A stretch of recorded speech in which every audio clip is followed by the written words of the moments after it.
নমস্কার। অনেকেই আমাকে প্রশ্ন করেন যে ম্যাম অতিরিক্ত রাগ হলে কিভাবে সেটা কন্ট্রোল করব।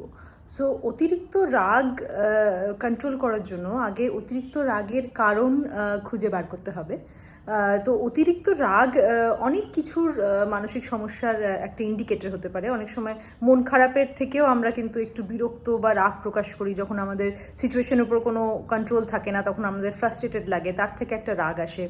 আবার অনেক সময় কোনো মুড ডিসঅর্ডার যেমন বাইপোলার বা এই জাতীয় যে সমস্যাগুলো, তার জন্য কিন্তু অত্যধিক রাগ বা অত্যধিক একটা এক্সাজারেটেড রেসপন্স বা যেটা একটা আউটবার্স্ট বলি আমরা, এটা হয়ে থাকে ডিজিজের কারণেই। এছাড়া যদি কেউ নেশা করেন, অনেক সময় তার জন্য পার্সোনালিটি বা বিহেভিয়ার চেঞ্জেস হয়ে যায়। তার জন্য অনেক সময় লোকে নেশার ঘোরে অনেক সময় অতিরিক্ত রাগ করে ফেলে, সেটাও একটা কারণ হতে পারে। আবার যেমন স্কিজোফ্রেনিয়া বা সাইকোসিস, এই জাতীয় যে সন্দেহ প্রবণতা বা কোনো সন্দেহর উপর বেস করেও কিন্তু অনেক সময় রাগ প্রকাশ হতে পারে।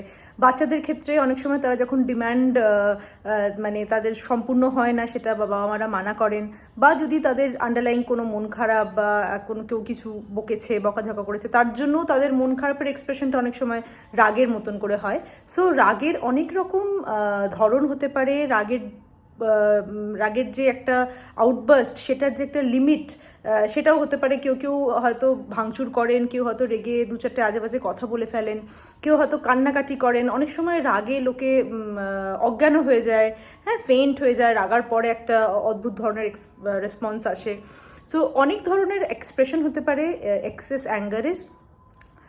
জেনারেলি যখন আমরা একটা জাস্ট লিমিটের মধ্যে থাকে অ্যাঙ্গার, আমরা বলি যে আমাদের রেসপন্সগুলো যখন পেশেন্ট নিজেই বুঝতে পারছে যে না, আমার বেশি রাগ হয়ে যাচ্ছে বা আমি একটু বাজেভাবে ব্যবহার করে ফেলছি, এই ধরনের যে রেসপন্সগুলো, সেগুলোতে আমরা সবসময় বলি যে খুব রাগ হলে always try to leave that place যেখানে ওই ঘটনাটি ঘটছে, বা যার সামনে যেখানে আপনি দাঁড়িয়ে রয়েছেন ওই জায়গাটাকে you should leave it and go somewhere else. আশেপাশে কোনো অন্য ওই সেট আপটাকেই মাইন্ড থেকে চেঞ্জ করে পাশে অন্য কোনো রুমে চলে যান, বা এই জাতীয় something you can do. Second is, অনেক সময় আমি যেটা ম্যাক্সিমাম পেশেন্টদের বলে থাকি যে যদি ফ্রাস্ট্রেশনের জন্য রাগ হয়, বা মন খারাপের জন্য রাগ হয়, বা কোনো কারণে কোনো হেল্পলেসের জন্য রাগ হয়, তখন অনেক সময় যে একটা ফিজিক্যাল যে কোনো অ্যাক্টিভিটি বা এক্সারশন করলে কিন্তু সেটা আমরা অন্যের উপর এক্সপ্রেস করি না, বা অন্য বাজেভাবে কোনো ভার্বাল অ্যাবিউজ করি না। তো সেটার জন্য যদি আপনি ওই সময়, মানে if you go for a walk, for running, বা জেনারেলি অনেক সময় পাঞ্চিং ব্যাগ রাখতে পারেন আপনারা বাড়িতে, যেখানে you can please punch on the bag and not hurt yourself, নিজেকে ক্ষতি না করে বা অন্য কাউকে ক্ষতি না করে, যদি ওই অ্যাগ্রেশনের যে এনার্জিটা সেটা release you can do, that is good. Physical যে কোনো exercise, dancing, activity, that will also work, কারণ ওই সময় ওই একটা অ্যাগ্রেশন যে একটা ভেতরে এনার্জি থাকে, সেটা if you release it feels good. So it is good যদি ওটা আমরা অন্য কারোর উপর না করি বা নিজেকে হার্ট না করি। So that can be another technique. Also একটা উল্টো কাউন্টিং টেকনিক আছে, যেটা বলে থাকি আমরা যে 20 to 1 অপোজিট সাইডে ইউ শুড লাইক 20, 19, 18, 17 এরমভাবে গুনে ওই যে একটা মোমেন্টারি অ্যাঙ্গার আছে, ওই জিনিসটাকে কন্ট্রোল করে তারপর you should speak. But always this doesn't work. যদি আপনি প্রচণ্ড একটা টার্ন আপ থাকেন এবং প্রচণ্ড রেগে থাকেন, তখন অনেক সময় এই টেকনিকটা কাজ করে না। তবে releasing the energy, that technique obviously works.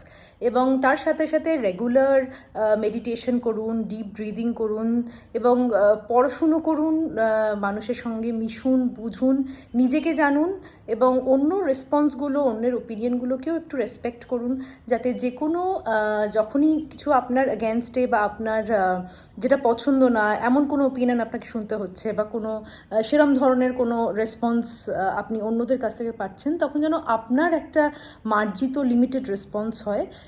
এবং আমাদের ওপিনিয়ন অন্যরকম থাকা কখনোই ভুল নয়। আমাদের সকলের নিজের নিজের ওপিনিয়ন থাকতেই পারে, কিন্তু অভদ্রভাবে বা রেগে গিয়ে সেটা এক্সপ্রেস করা বা কাউকে ছোট করা, সেটা কখনোই কাম্য নয়। সেটা আমাদের ক্যারেক্টার এবং আমাদের নিজের পার্সোনালিটি কিন্তু রিফ্লেক্ট করে। সো যখন আমরা রাগ করি তখন আমরা চেঁচাই। সো আমি কিছুদিন আগে একটা জায়গায় পড়লাম যে কোনো এক লেখক বলেছেন যে আসলে আমাদের এই জন্যই চিৎকার করতে হয়, কারণ যখন আমরা রাগ করি তখন আমরা একে অপরের হৃদয়ের কাছে থাকি না, তাই একে অপরের হৃদয়ের কোনো কথা শুনতেই পারি না, তাই আমাদের খুব চেঁচিয়ে কথা বলতে হয় যাতে আমার কথাটি সে বুঝতে পারে। সো জেনারেলি রাগের সময় আমাদের একটা হাই টোন হয়ে যায়। সো যদি সেটা না করে আমরা একে অপরকে বোঝার চেষ্টা করি বা তার পার্সপেক্টিভ বুঝতে চেষ্টা করি, সে ক্যান ওরম রেসপন্স করছে, সেটা বোঝার চেষ্টা করি, তাহলে হয়তো আমরা এই রাগের সময় আমাদের একটা হাই টোন হয়ে যায়। সো যদি সেটা না করে আমরা একে অপরকে বোঝার চেষ্টা করি বা তার পার্সপেক্টিভ বুঝতে চেষ্টা করি, সে কেন এরম রেসপন্স করছে সেটা বোঝার চেষ্টা করি, তাহলে হয়তো আমরা এই রাগের ফ্রিকোয়েন্সিটা অনেকটাই কমাতে পারবো। Thank you.